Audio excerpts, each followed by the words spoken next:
माननीय उच्च न्यायालय में आज जो प्रदेश सरकार ने जो विधायक को वोटिंग का राइट दिया था उसके ऊपर मैंने माननीय उच्च न्यायालय में चुनौती दी है, जिसमें मेरा मानना ये है कि सरकार धर्मशाला और सोलन नगर निगम के चुनावों से डरी हुई है।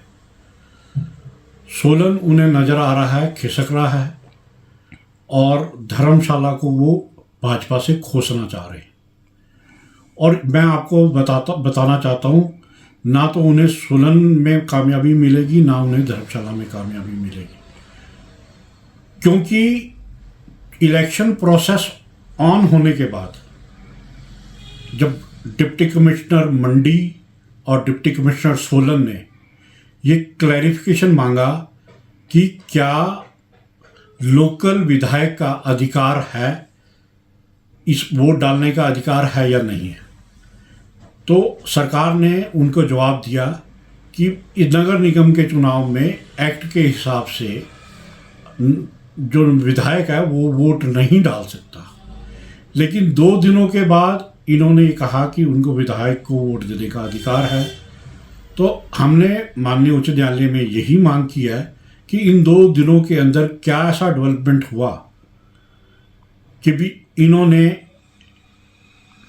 क्योंकि आपको मालूम है धर्मशाला में माननीय विधायक सुधीर शर्मा जी हैं और सोलन में माननीय विधायक धनीराम शांडिल जी हैं। दोनों जगह पे कांग्रेस के विधायक हैं, वो हारी भी बाजी को जीतने के प्रयास के पर लगे हुए हैं और ये लोकतंत्र की हत्या है। इसमें जिस तरीके से 1975 में इन्होंने इमरजेंसी लगाकर लोकतंत्र की हत्या की, उसी तरीके से जो इनकी इंटेंशन है वो आज भी हमेशा लोकतंत्र का गला घोटने की है। वो उससे ये बाज नहीं आते और उसको मद्देनज़र देखते हुए ये सिर्फ पार्षदों के साथ नहीं, यहाँ के लोकल जिन लोगों ने वोट दिया है उनके भी निर्णय का ये गला घोटने का काम कर रहे हैं। सोलन में इनकी सिचुएशन जो है, टोटल जो पार्षद है वो 17 है, कांग्रेस के पास 9, भाजपा के पास 7 और अन्य 1, और धर्मशाला में भी कुल पार्षद 17 हैं। वहाँ 8 पार्षद भाजपा के, 2 पार्षद अन्य और इनके पास 7 पार्षद हैं।